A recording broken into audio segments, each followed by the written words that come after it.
At school, one of our most favorite centers is our Play-Doh center. Now let's talk about how you can recreate that at home. Now what everybody has at their own house will be different. You can use your creativity and resourcefulness to decide what is going to go in your little container. You can keep it in a plastic bag. I have mine in this little mug. At school we use muffin tins, or it's kind of like a white tray with looks like a muffin tin, so you could use something like that. One of the things has Play-Doh in it. We always use some popsicle sticks or tongue depressors if you have any of those. I'll get pipe cleaners or chenille stems and chop some of those up. Those are awesome for arms and legs.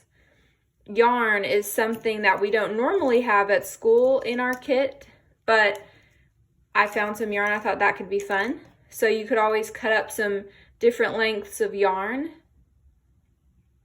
Straws are awesome. These are two different types of straws that I had in my school stuff. You can cut those up. Those are fun. Buttons. Buttons are great. For eyes, at school we have those really cool little eyes, like doll part eyes is what they were, and we love those. I don't have any at home, but I have buttons which make good eyes.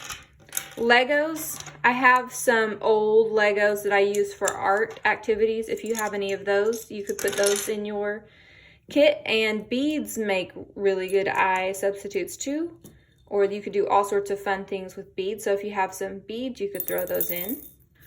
Something else I don't normally use at school, or I've never tried this at school before, but something that you might have at home which could be fun is some pasta. We've used these ones at school for making necklaces before. Those are fun ones. That's this kind. So it doesn't matter if you don't have anything at home other than your Play-Doh. Play-Doh is really all you need to get started. And if you do have some other things, that's great. You can use them if you want to, but we're going to do some things that we are thankful for today. That's our prompt. Maybe you can think of an animal that you are thankful for and try to make it from your Play-Doh.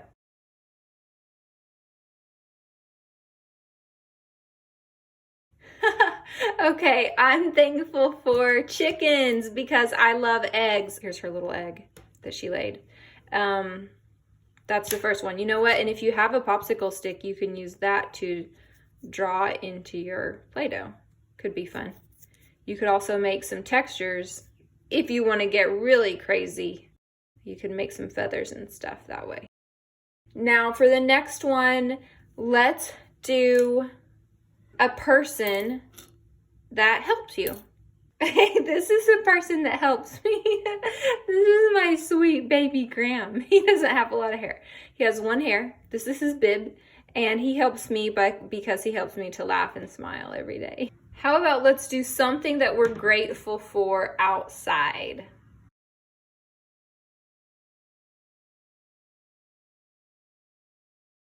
Okay, here's the thing I'm grateful for, which are all the beautiful trees outside blossoming right now and all the flowers. I just want to mention a couple other things to parents and kids. When you are creating, today I created things that we recognize, like the chicken and my baby and flowers. When you create with Play-Doh, you do not have to make things that look like something we know. You can make abstract art. You can just see where it goes, and you can make anything, any shape. It doesn't have to have a name. And another great tool that I did not mention in the video that we love at school are cookie cutters. If you have a cookie cutter that you would be willing to put in your Play-Doh kit, that is a really fun one. I can't wait to see what you guys make. Have fun.